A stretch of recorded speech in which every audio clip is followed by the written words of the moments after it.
Hey, yo, it's me, Pops Van Marmalade, and you're watching the Comics-Related Madness Network. So come get some. CromCon. Hey, we want to shout out to our sponsors, Daytona Beach Comic Con. If you are a fan of comic books, if you're a fan of comic book conventions, and if you like meeting comic book creators and getting comics and comic-related stuff, then you need to make your plans to attend Daytona Beach Comic Con. This year's show is September 7th and 8th. Silverline will be there, so you should make your plans to be there too. We'll see you there. If you like comics and find yourself in the Orlando, Florida area, doesn't everyone come to Orlando at some point in time to see the House of Mouse? But when you're here, you need to make it a point to visit Coliseum of Comics, especially the one on East Colonial Drive. They carry Silverline Comics, even a limited edition Coliseum of Comics version of our comics.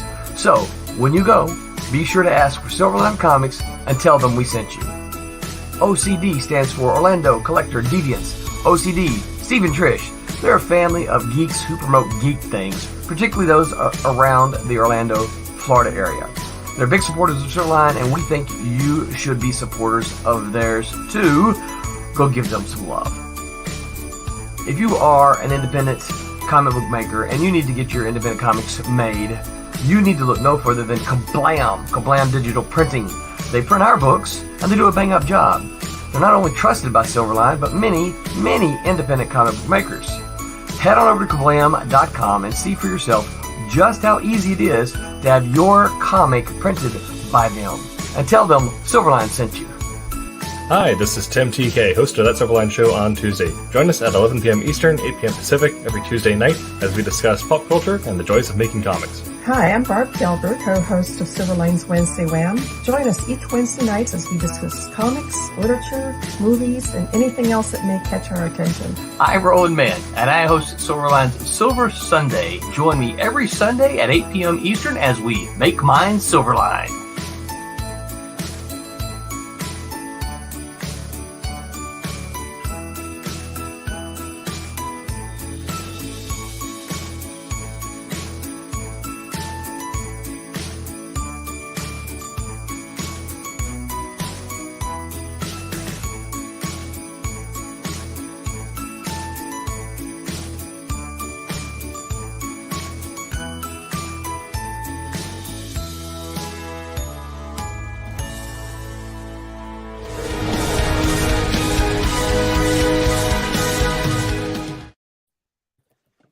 Good evening, everybody. How are you doing tonight?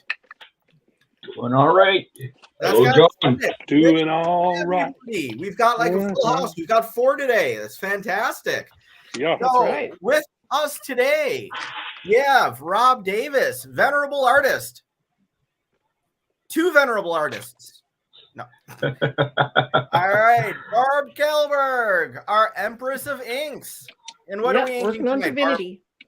What's that? I'm working on Divinity issue number 4. Oh, fabulous. I just finished coloring Sirens number 4. So that's done. Wow. We should be seeing that soon. So penciler for Divinity number 4 is? This would be Pat and Tim Kennedy. Okay. Of Archie fame. Cool. Very cool. Royal Airships has put a note in. Smart looking crew. We pride ourselves on our brilliance and your brilliance for joining us as well tonight. So thank you. And Martin. Hey. And right behind me, if you can look and see, that is the latest colors for Wolf Hunter 2. Who did those? Nice. That's me. I know. But I figured we should ask and play it off and let people be like surprised and happy. So yeah. Very cool. Well, ladies and gents, hopefully we will have a good show for you tonight. If it is a wonderful, wonderful show that you enjoy, it's my topic. If you think tonight is really horrible, Barb did it. So, but one of the things that we were going to talk about today is, Silverline. We make great comics. We make comics. One of the phrases that our head honcho Roland used back for one of the earliest versions of Silverline comics for the reading generation. is what he was subtitling it for a little while. And it's absolutely true. We want our comics to be read. Oh my God, look at what Martin's doing. Martin's picking up copies of Divinity. And what else is there? Oh, look at you. In and Out. That's kind of cool. Like a whole and copies of Trump's. And folks, look, he's touching the books without gloves, bare hands, possibly spine rolling them. They're not CGC graded. What do you do? They're not slabbed. You read them. You enjoy them, right? Oh, Kalis. That's right. Love them. Yeah. Kalis, great book. Divinity, great book. Wolf Hunter, great book. Cat and Mouse, great book. Sniper and Rook, anyone? Yeah. Who wrote Yes. John? Sniper and Rook. Who cares about that book? Well, that's an issue, Rob. That'd be awesome. Get down! Yeah. There. Man, we've got a lot of books. What's that? Yeah, we've got a lot of books. I don't even know if I read them all. So one of the things that we're going to talk about tonight is, going back to the idea of movies and different media and things that have been adapted. And, MCU, we've talked about quite a bit. A second, I am saving a file. I apologize. I thought I could multitask, but I'm not that good at it. All right, there we go. So, we've talked about the MCU. People are thinking kind of MCU might be at a diverging point of which way is it going to go? Back to former glory, or is it going to be phase 3 all over again? Although some people like phase 3. Some people like Burger King too. Anyway, so what we wanted to talk about tonight is a little bit your way. We wanted to talk tonight about movies and media, and we know the MCU has been fantastic. My favorite MCU movie, definitely without a doubt, Winter Soldier. Captain America is amazing. Yeah, a lot of people agree with you. Yeah. What was that, Rob? I said a lot of people agree with you. That's probably the best MCU movie was Winter Soldier. Yeah, I love that one. I watched some of the What If, which of course ties in with the MCU over the break. They all dropped by December 31st. Won't do any spoilers in case people haven't watched. But I haven't seen season 2 yet, so no spoilers. No spoilers. I've seen season 1. There was one, and I've only watched one episode so far. I skipped ahead, and there was one episode that I watched that had me tickled pink. It was amazing. A little more tickling, I would have been orange, but pink was fine. It was fantastic. It was great. But there's more than MCU, and there's more than Marvel comic characters. DC, we know where they're rebooting again, so we're going to kind of avoid them. But again? Yeah, rebooting ad nauseum. What indie titles, what indie books, what indie characters would we like to see on the big screen? Ones that might not be known to the general public, like a Captain America, a Superman, a Spider-Man was. They were all very well known. Before MCU, would anybody know who a Star-Lord was? No. Gamora? No. What? So they were able to bring some of their non-A flagship characters. Ant-Man and the Wasp. Mm-hmm. Pretty obscure. I never read Ant-Man. Well, and Iron Man was considered a B-level character. Yeah. Absolutely true. Yep. That's the one that got everything really kicked off. Yeah, there's a reason why. Oh, sorry. They hinged everything on that movie, and that's what launched the MCU. And I think Dark Horse has done a great job of bringing stuff to movies too, like Hellboy. Yes, I was going to mention that one. That one was great for sure. Men in Black was a comic book. Yeah. Yep. And that was originally put out by Malibu. Yeah. Well, one of the Malibu subsidiaries, but yeah. Was it? Which one? Was it under Eternity? Was it Adventure or Eternity? I forget which one. It was a black and white book. Cool. So, and Amy, my wife, in the kitchen overhearing and what we're talking about, she's like, V for Vendetta. That's right. Yeah. Way to go, Amy. Woo! But what's that? That was like that wasn't that a DC book.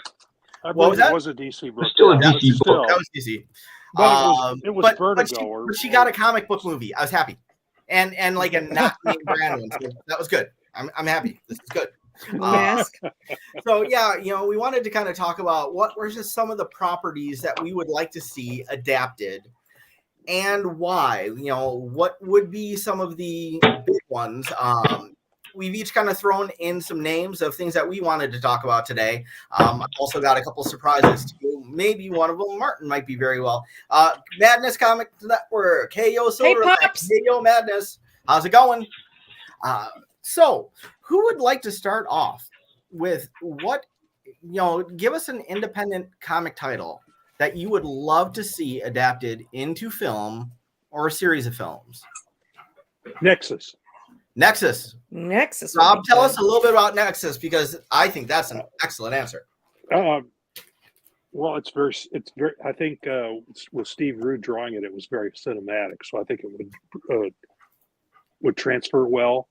But the story hinges on this guy who dream. He's been granted powers by an alien entity, and he dreams of tyrants and evildoers. And has nightmares about them, and then is driven to go and either kill them or I think early on it was actually killing them, doing away with them entirely. So I can see, and there's so many little subplots that go along with that. Mike Baron was the writer of that, and there were so many nuances to that book. I think it'd make a great film or an ongoing TV series, but I actually think it'd probably be better as a film, have one long story, and then maybe a series of films. But Nexus, I think, would make a great either TV series or film. More film, because I think they'll need film. It's cosmic, maybe a trilogy. Exactly, a trilogy. But it needs to. It's cosmic in scope, so it's going to need a pretty big special effects budget to pull it off. I think it could be done on TV, but I think it would be better in a movie. Yep. But yeah, that's the one that sprang immediately to mind. I've got another one too, but I can hold that in abeyance until somebody else has chimed in. But that's my first pick. Anybody else? John. Sorry. Yeah, I put it on mute. So stop playing. Stop playing with us. And my wife's across from me now, and she's probably going, I wish she had a mute button at home too. Yeah. But no, Nexus was fantastic. And, Steve the Dude Rude, oh my God, his art is amazing. I've loved his. Although the new Nexus book is not being drawn by him. Is this the one that Rich Bonk did? I don't know the name of the artist. I know Rich Bonk. What I've seen of it, it's gorgeous. It's up there with him. Yeah, I think so. I know too. Bonk I think was the guy's doing got one, it. and I don't know who's doing the newest. It might be, but definitely worth checking out. Mm-hmm. I think so too. I think it's on my to buy list. Yes. In the vein of Nexus, I would say Jim Starlin's Dreadstar. Oh gosh, yeah. Mm-hmm. I didn't think of that one, but that's a good one too. Yeah, because it's cosmic.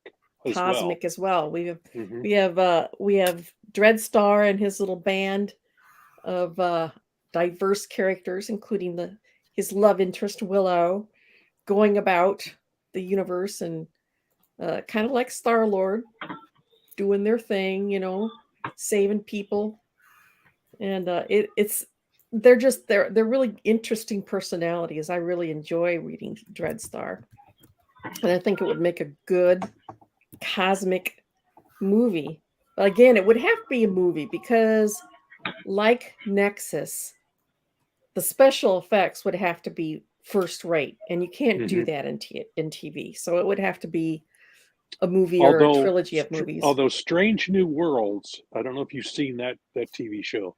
Their special effects are Star Trek Strange New Worlds.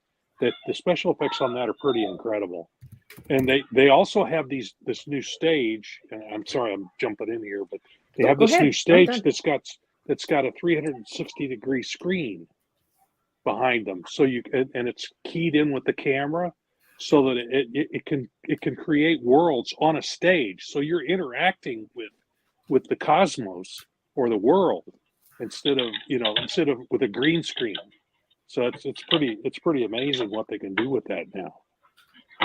Does anybody know Alien Legion? Yes. Yeah. Oh my gosh, why am I blanking on the name? I don't. Yes, that was from Epic. Larry, Epic at Marvel. Stroman, It's actually Stroman drew it. I forget who drew it. I thought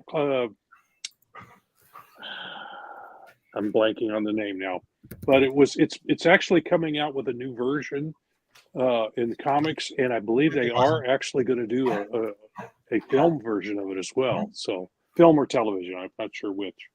All right, so I just did a Google search. Authors Carl Potts, Frank Sirocco, and it Larry doesn't say everybody who worked on it. So. Larry Stroman. Yep. Yeah. Thanks. Yeah, I've loved his art since Alien Legion. I thought I remembered that from my early days, my junior high days when I started collecting comics, and saw that at my first comic store that I went to. Yeah, that was the Epic comic line from Marvel. That was one of the first books from that line of books. But they were all creator owned, so it's kind of independent, depending on how you want to look at it. Yeah, because they were able to keep the rights to that to some degree. Mm-hmm. So yeah, it still belongs to Carl Potts. Yeah. So very cool. Martin, what you got? I've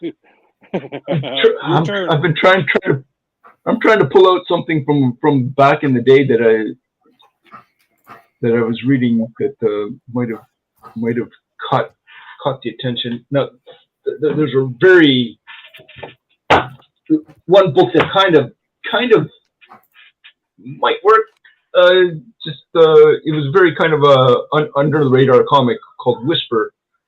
Yeah. That was Steve Grant, Alan Grant.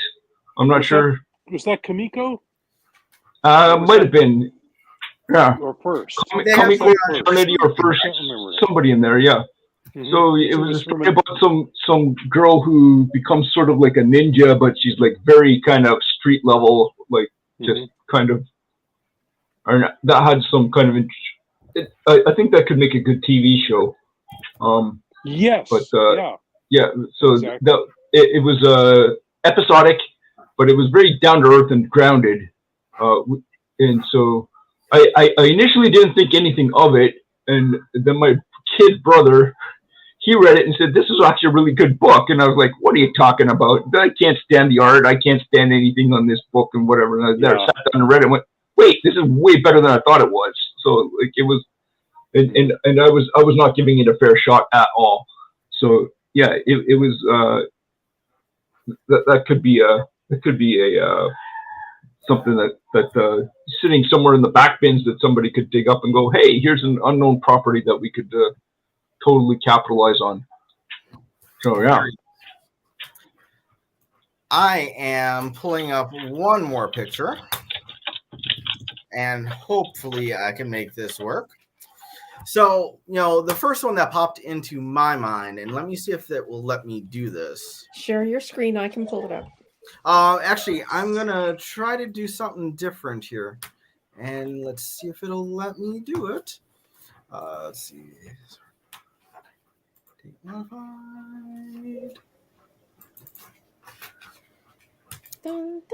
That's going to work.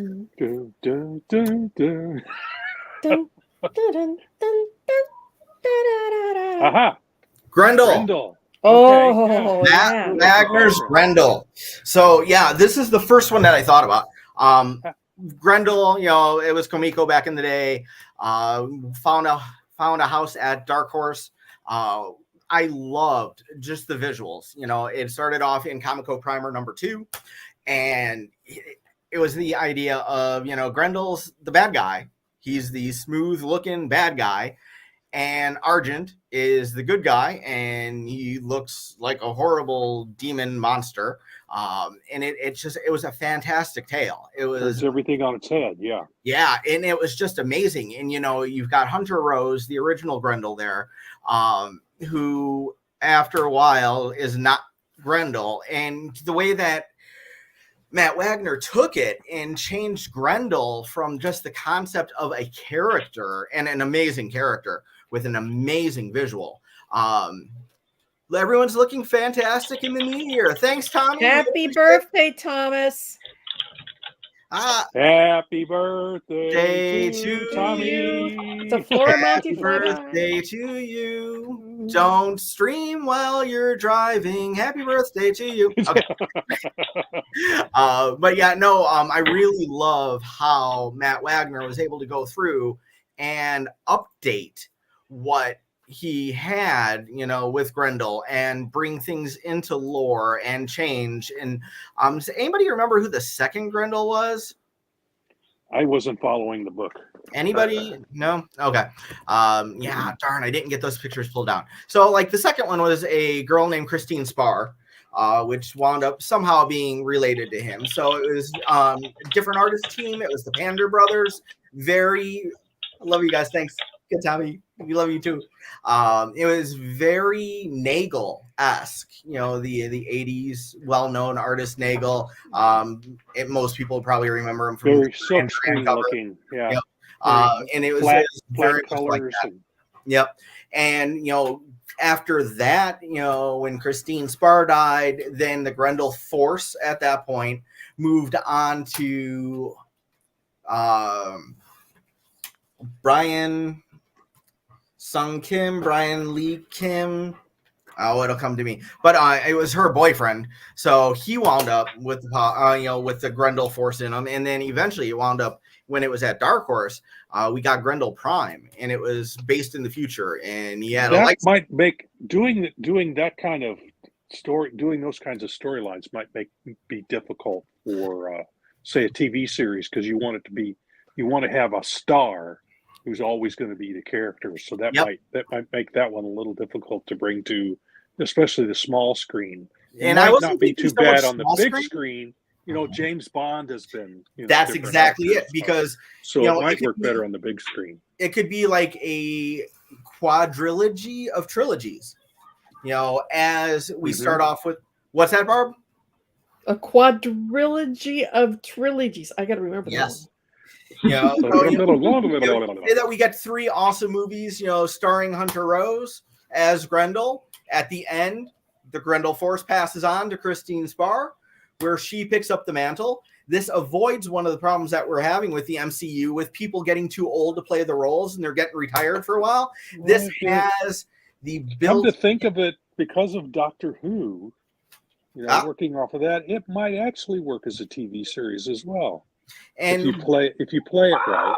So and with the different people, Brian Lee Sung, that was his name. The third one, with the different incarnations of Grendel, it takes on different tones. And so none of the trilogies of movies, if we do 4 trilogies, would even feel the same, but they're all tied together by the same force. And Grendel Prime is totally off, way different than what we originally had with Hunter Rose. So I think that would be an excellent way for them to be able to explore different story types, different genres, but have already a built-in audience from previous shows or movies and series.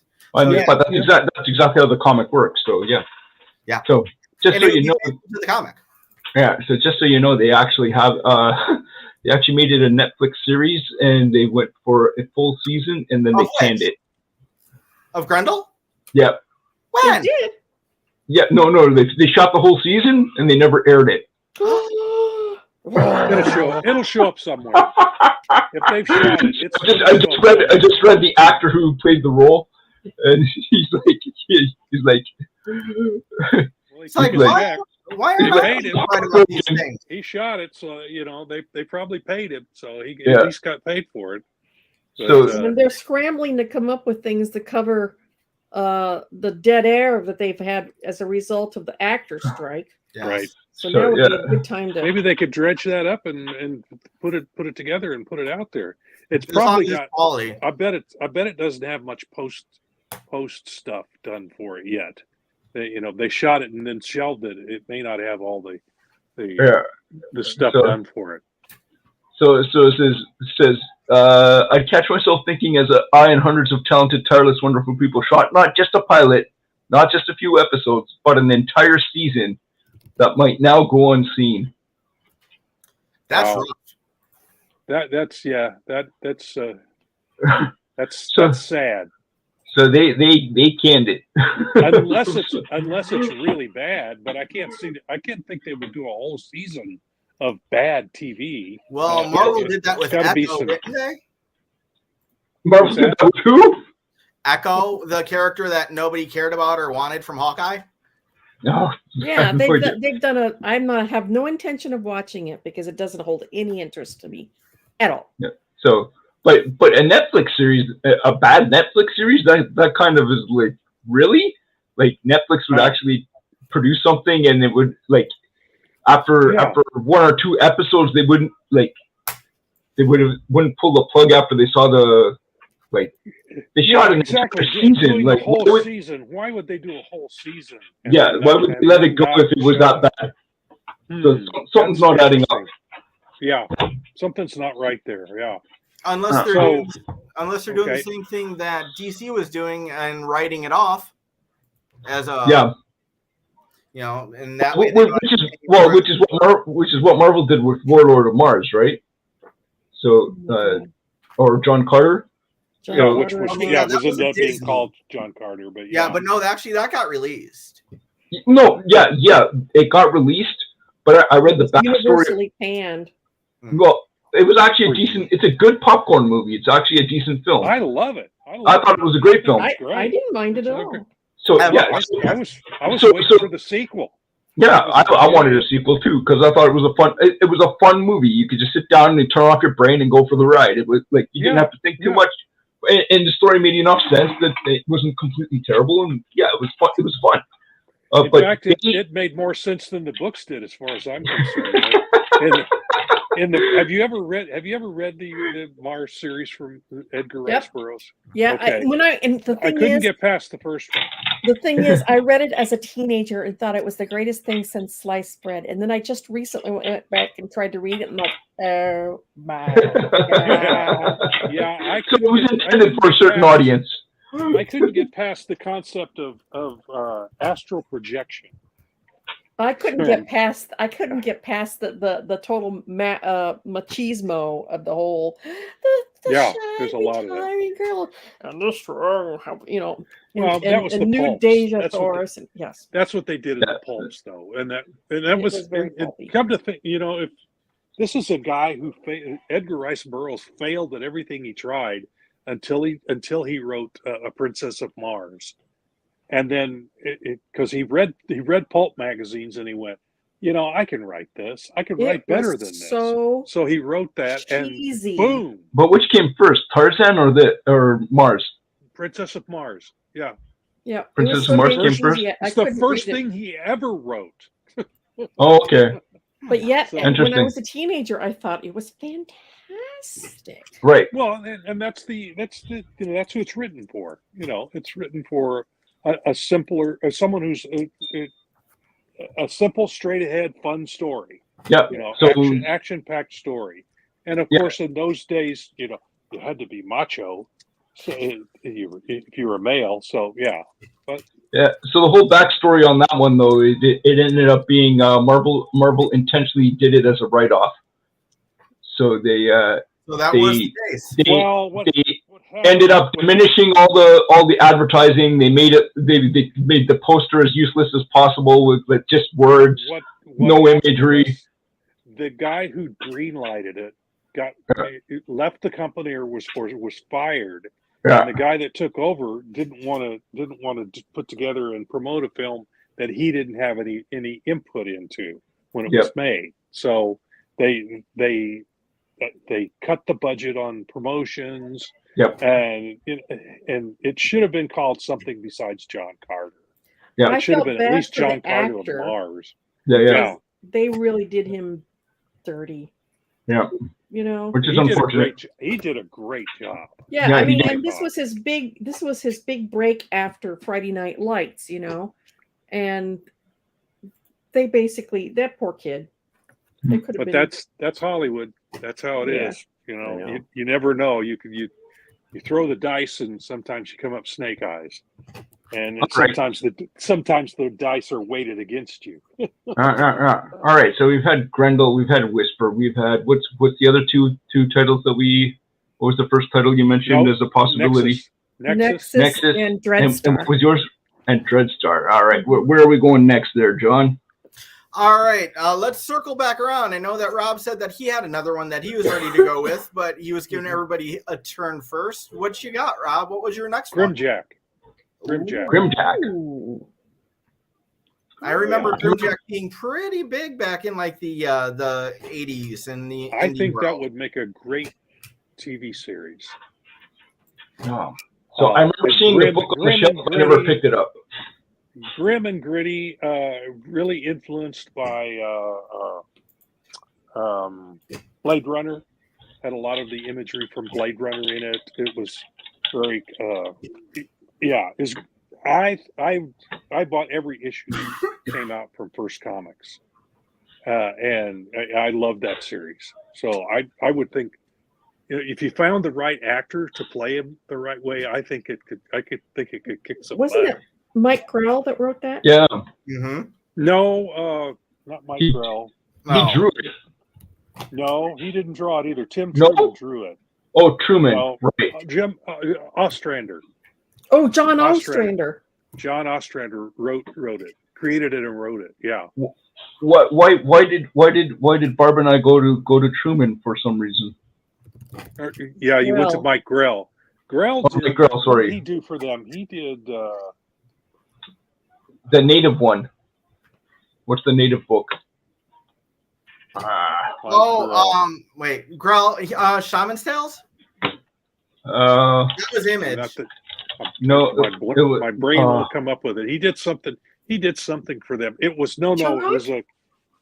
Did he do Turok? I think he did a couple Turoks. Shaman's Tears.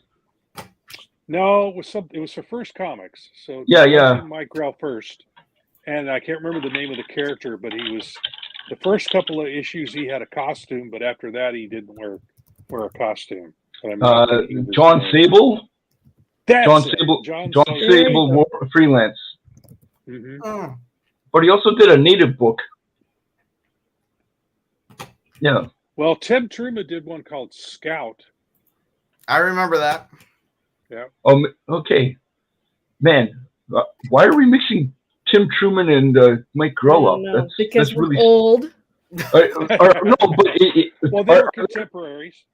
Are their styles so similar that we would think that one is the other and the other? Oh, Mike Grell's got a more Neil Adams-ish look to his work. In 35 years, some of these books have become. The names and stuff kind of meld together after a while. If you, especially since I don't think John Sable has not been in print for a while. Neither has Grimjack or anything like that. It's my turn. All right. Yep, your turn again. Okay. I think that would make a great show. I'm going to take it away from the grim and gritty. Okay. And good. In the vein of the current or the Lightyear movie where it was all CGI, but it was more realistic than Toy Story. Mm-hmm. I would like to see Bone. Yes. Bone. Done as a movie. Oh, that would be perfect. In the kind of like with CGI. Yeah, I think Bone was actually either optioned or had been started as a cartoon somewhere, and then it got canned as well. That's too bad because I mean it would be perfect if it was done in the same fashion as Lightyear. So I remember when Bone found a home with Image for a while. Yeah. What was his imprint? Was that Cartoon Comics? Yes. Your cartoon books. Yeah. And then there was the whole industry not doing so great, and so he found a safe haven at Image and successfully published there for quite a while, if I recall correctly, and then went back under his own banner. Mm-hmm. So, yeah, very cool. So I'm not putting any hope out for this, but apparently Bone is coming to Netflix as an animated series. That was in 2019. Shaw just posted. This film was canned many times, first by Nickelodeon and then by Netflix. Well, they just didn't do it right. The right treatment. You need the right treatment for it. So I mean, how hard can it be? They have the storyboards in front of them. Just do the story in the book. Well, it's the old story about the producer's got to stick his finger in it, you know. Yeah. Before we conclude tonight, I want to hit on the Silverline books. That would be good. Yes. Well. Yes. Obviously, Cat and Mouse. Oh yeah. Yeah. And it has already been optioned once many years ago. Yeah. So because I don't know. has talked about the Hollywood treatment of it, and it's hilarious. Oh yeah. They tried to for do one with it. thing, I mean, Cat and Mouse is so deeply embedded in New Orleans, and they wanted to shift it to LA. That was the first big mistake. Oh, yeah. All of Silverline is Silverline Central, as I call it. That is. Oh my God, LA. Oh my God, that is New Orleans. Period. End of story. Yeah, and then they wanted to. They wanted to change up the characters and make them like this and that. Basically, what they just made up it from whole cloth, and that's not Cat and Mouse. Basically, what they wanted to end up with was the name Cat and Mouse, and nothing else matched. Well, that's so he turned it down. Good for him. Yeah, he had integrity enough to turn it down. Yeah, if it's not what your character is, yeah. Well, if they take it that far afield, that dilutes the impact of your IP. So yeah. How far would you bend if they came talking to you about Sniper and Rook? You know, I've thought about that many a time. I really don't want to sell rights to it just because I want to be able to keep that creative control.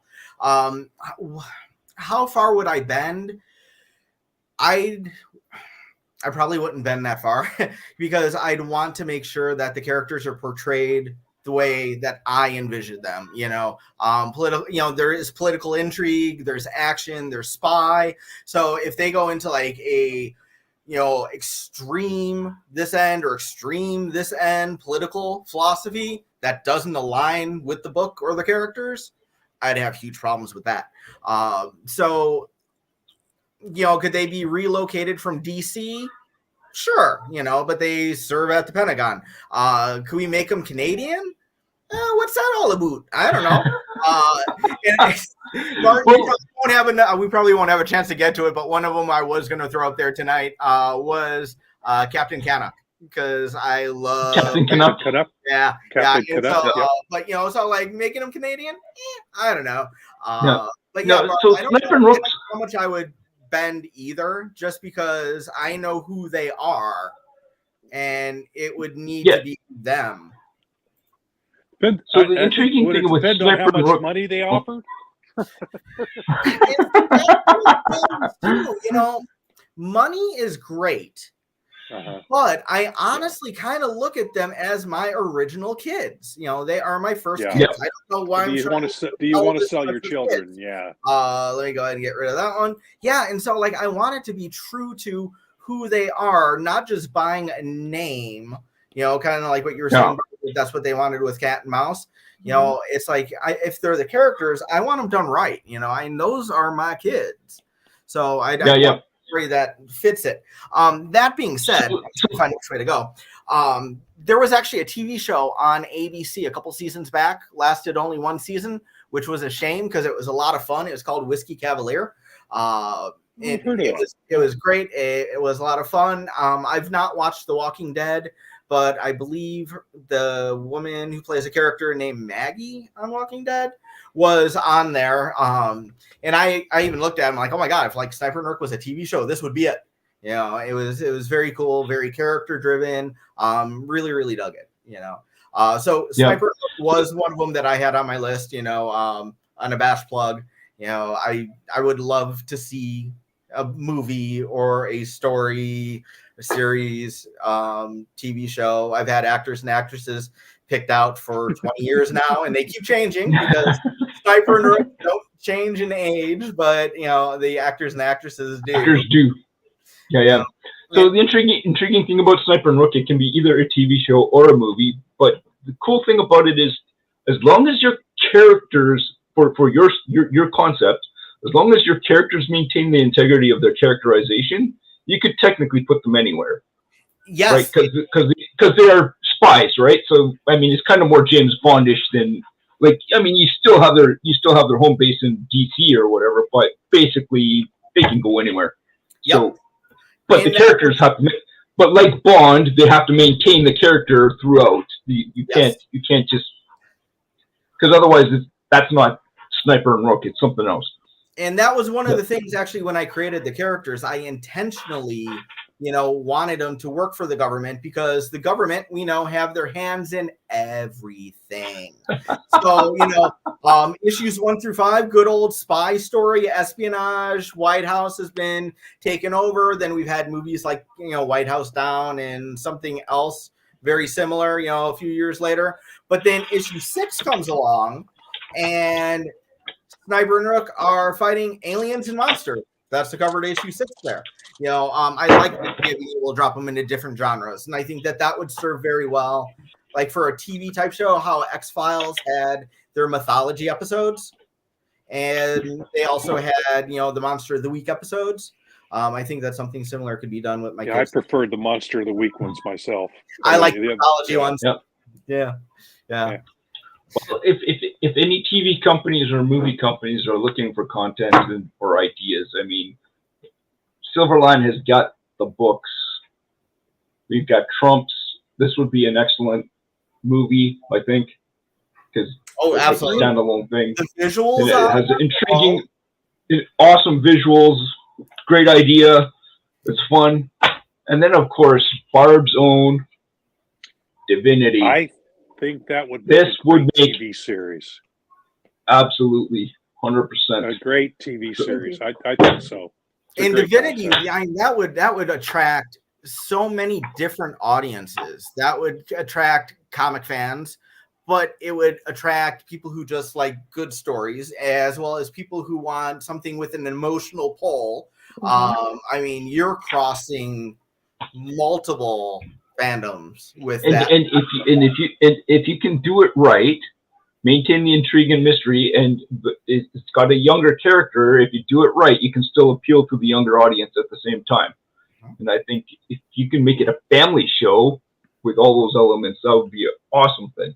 I was saying this before we came on the air, was that I had just come off of a massive Supernatural binge before I started writing Divinity, and I was completely in love with the roadshow type aspect, like The Prisoner or Route 66 or the Fugitive, I should say, not The Prisoner, The Fugitive, where they're on the run. A free man.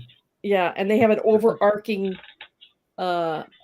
enemy, but all the shows were kind of self-contained, subplots. And I've always loved that type of genre. So when I wrote Divinity, I wrote it as a roadshow. Nice.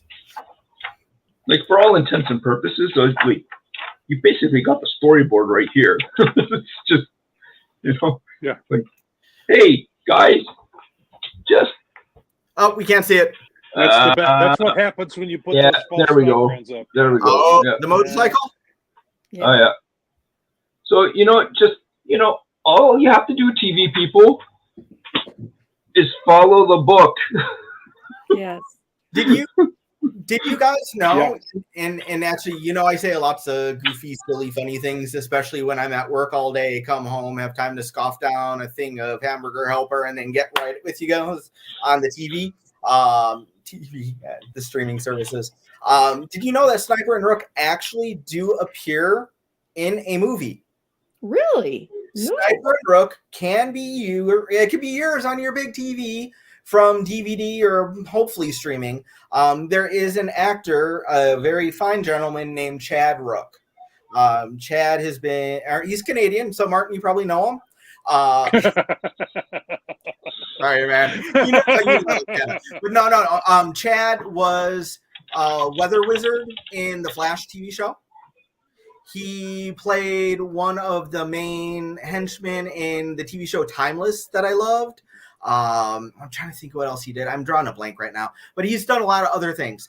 And years ago at this point, he was at a convention, and a woman that I worked with quite a bit was at a convention, and he was talking to her, and he was telling her about like a plan that he had for a movie that he was going to write with a friend and direct and produce and put out. And he did. And what he was looking for, because one of the characters was a huge comic book fan, he wanted to not have to deal with Marvel or DC, and he wanted to have independent comics. So we had like posters and, you know, books and everything. So the movie title was called The Perfect Pickup. So it's a bunch of guys who've never had any luck dating women, and they decided to become like the perfect men to like pick up women. And one of them was a really geeky, nerdy comic book guy. And when you look in his room, he's got Sniper and Rook posters. And when they have the opening scene and you see him, they took the picture I had, Sniper and Rook, that I just moved a couple minutes ago. That got cut out and actually used as a lunchbox. You know, that was the lid of a lunchbox. There's some pages taken from the Sniper and Rook pinup book from 2007 on the guy's walls. So yeah, if you check out Chad Rook's The Perfect Pinup, Sniper and Rook will be peppered throughout that movie.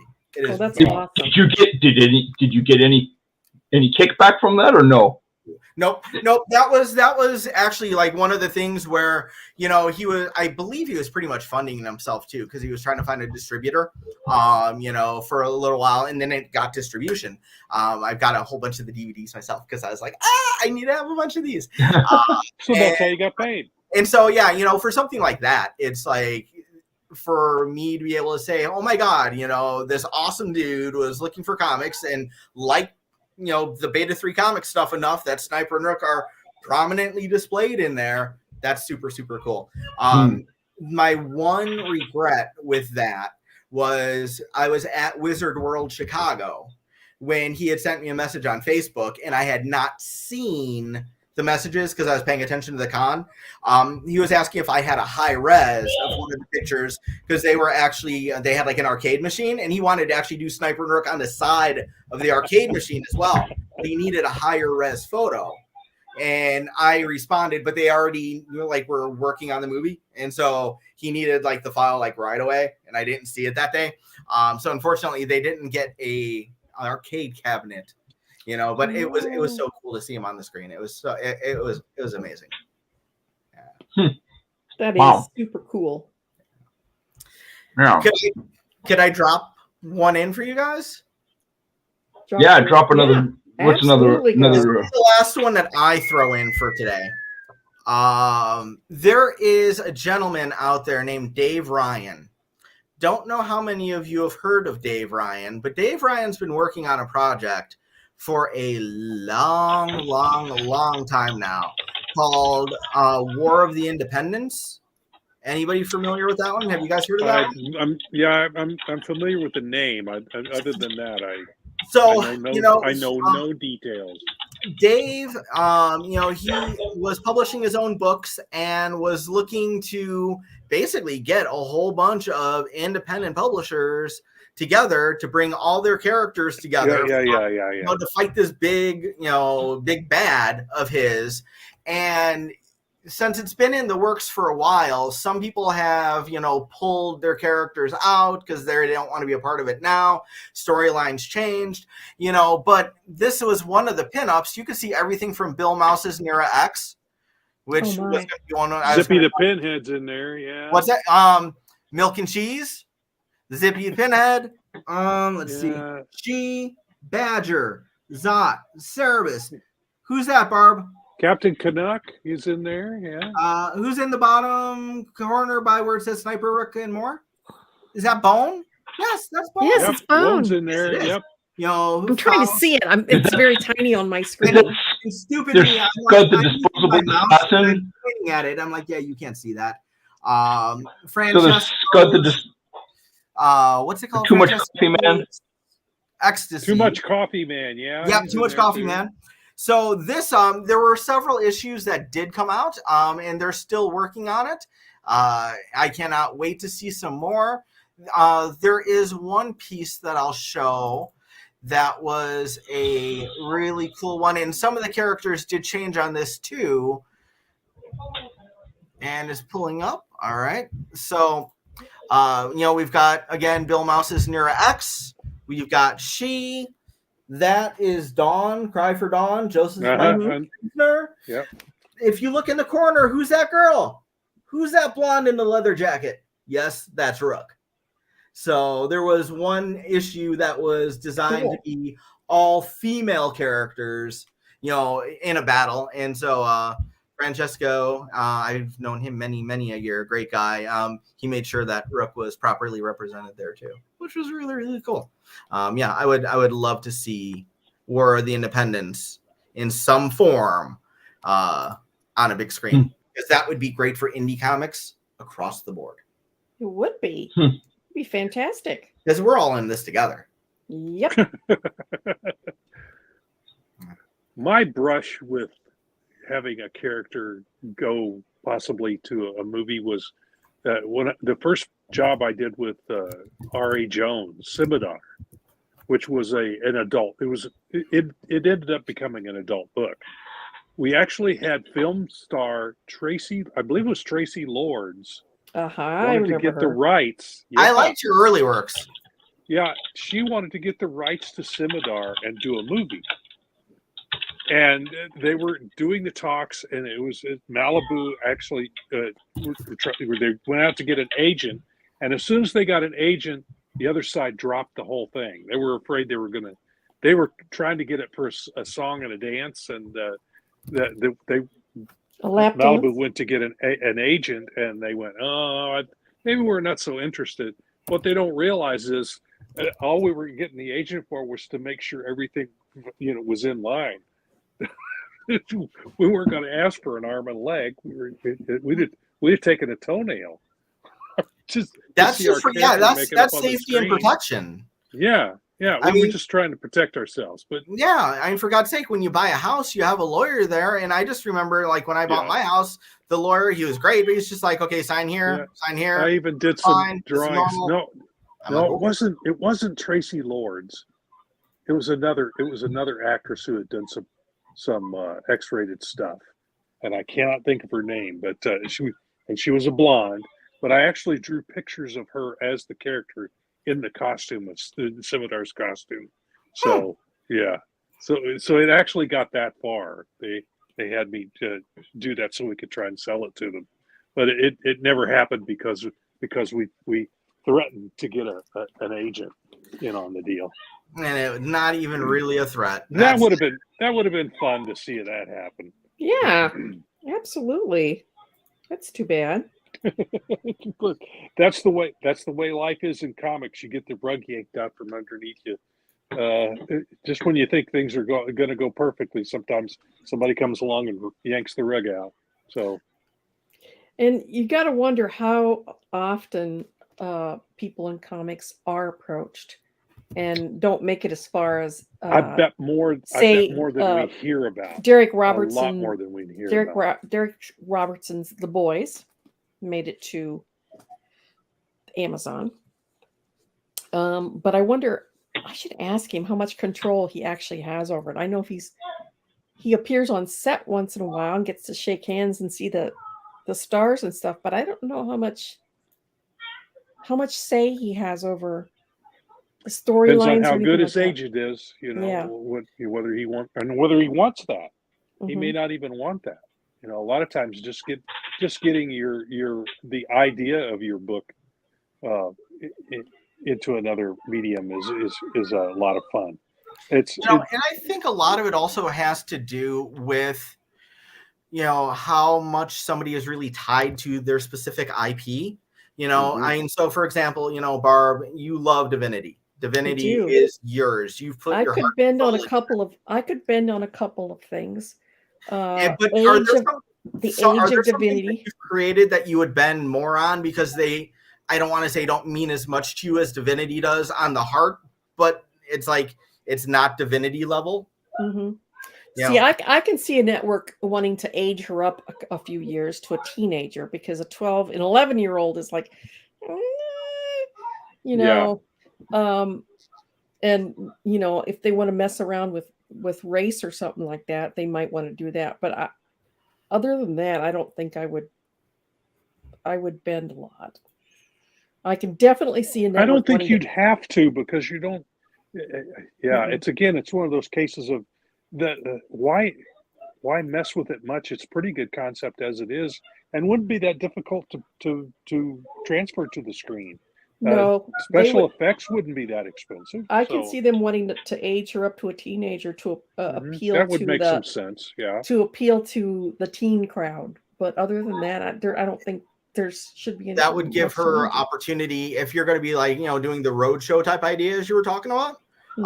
That would give her the opportunity to have like romance along the way. Because I don't think romance of a 12-year-old would be a good idea, but no, an older teen. Yeah, there might be some triggery stuff with throwing an 11-year-old into this, and you know, parents going, "Oh my God, it's so violent!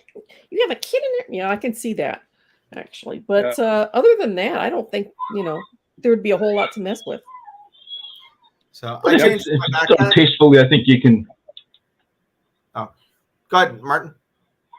No, I was just going to say, if Divinity's done tastefully with the 11-year-old or 12-year-old, I mean, I think there's no issues there.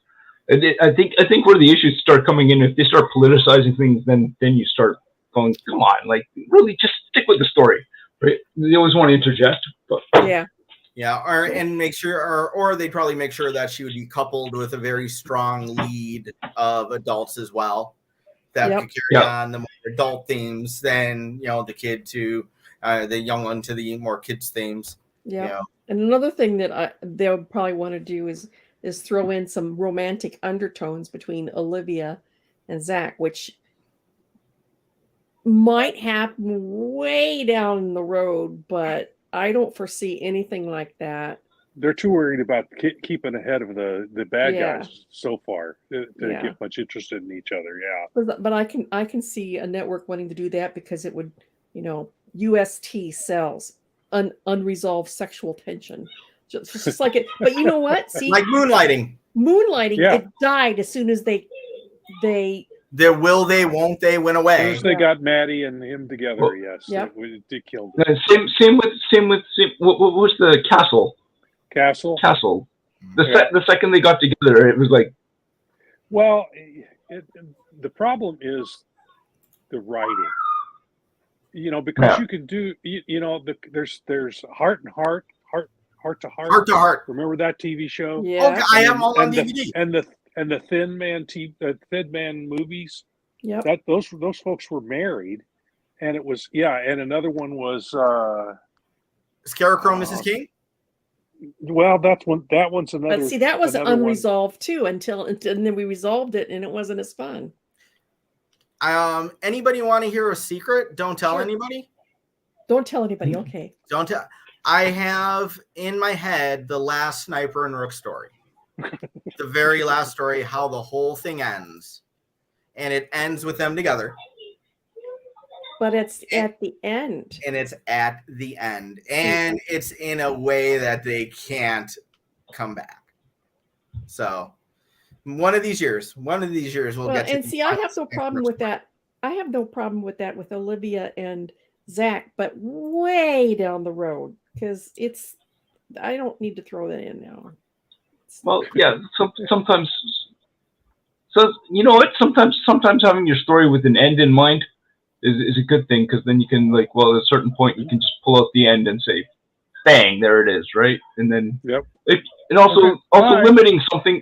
So limiting something is a good idea, because then it also can be concise, right? If it goes on forever and ever and ever, then sometimes it starts meandering off into who knows where, and then like what was the show Heroes? Heroes got lost in itself, right? Because they were like, oh, we got to keep expanding this universe, and we don't have and then they tried to make too much story, and it's like, right. So, anyways, I think, and it occurred to me earlier, I think Twilight Grim would make a great series on CW. Yep. Oh, that actually would. Yeah, I think that would just fit right in there. It's got all the right elements to be a CW TV series. Yeah, you take those characters and make them into teenagers, and that's a CW show right there. Yep, Although is. they have changed. Another company bought them out, and I can't remember who now. And they're trying to age it up. They're trying to age the CW up. Oh, really? Yep. Well, they've got a niche. Why are they messing with a niche? If it's not broke, don't fix it. They're getting rid of all those teen shows, and they're keeping. Well, for one thing, they want to show golf. Wait, what? Yeah, golf. They're going to that's show what I thought you golf. said. You mean like a stick and a ball? Yep. Not even like Happy Gilmore type. Nope. Oh wow. They're only keeping a couple of shows that have aged up, like Walker. Because they need to do one about lawn bowling. That would be so exciting. There you go. God, we're gonna patent that one. And the winner gets all they can eat protein, right? Yeah, they're getting rid of all the teeny bopper shows. That's not. Now, if they do a golf one, then if they do it about the grounds crew, that could be interesting. No, I think what you're messing around all over the place doing who knows what. You see all those teeny bopper shows, they were popular, but with an age group that wasn't spending money. That's right. You see, so they were actually losing a ton of money on the CW because the crowd that they were aiming at wasn't the crowd that spends money. Not the ones who have the credit cards and the wallets and the. Well, apparently, all the big boys have been losing money. So Disney's apparently not doing so hot. Yeah, well, Disney during Warner Brothers is a little bit for the first time. Yeah. What's that? Universal Pictures passed them up as the highest grossing film production company this last year. Yeah. So, well, apparently it's a close number two, but Disney's number two this year. Yeah, well, they apparently lost some $56 billion or something on the market. Well, there's so many streaming services now, and they're losing money, and in order to make money, they're going to have to start having advertisements, which basically just makes them regular TV. So within the next few years, this is my prediction, within the next few years, they will have been all gobbled up, and we will have 4 or 5 major companies. So we'll have, or will they be dismantled and then sold off in pieces? They will be gobbled up. So we're going to be back down to 5 or 6 major corporations having all the, and they might have sub accounts, but they're all going to be owned. Kind of like Touchtone, how that was owned by Disney. Yeah. And all the streaming services are going, Roku are going to be just what we all cheered and got excited when cable came along, and then cable was showing advertisements. It was just basically like a network channel, and that's where we're heading now with the streaming. They have to start showing advertisements, so they're basically just when they got to the point of saturation, they were depending on the constant growth. But you get to a certain point where you saturated the market, and then there's no more growth. One will cannibalize the other. Mm-hmm. So that's where we are. So that's not a difficult prediction to make. That makes a lot of sense. Mm-hmm. That's where it'll head. We're already seeing advertisements in Netflix and Disney and stuff like that. They're already starting to creep in. Yep. Well, this is where we make our appeal to Roland and say, Roland, keep your finger on the pie. Don't let go of your properties, and you run the show, and let's make it homegrown and see what we can do. Silverline. So, hey, we've got the books, we've got the looks. I just made that up. Not bad. Well played. Well, you know which saying that I came up with for Silverline? Which one? The one that we end the show with. Get John off the screen. Make mine Silverline. Silverline. I actually came up with that. Oh, that is awesome. And Yeah. how many awesome industry folks have we heard say that now? Quite a few. Hang on. My name is Ross Ritchie from Boom Studios and Make Mine Silverline.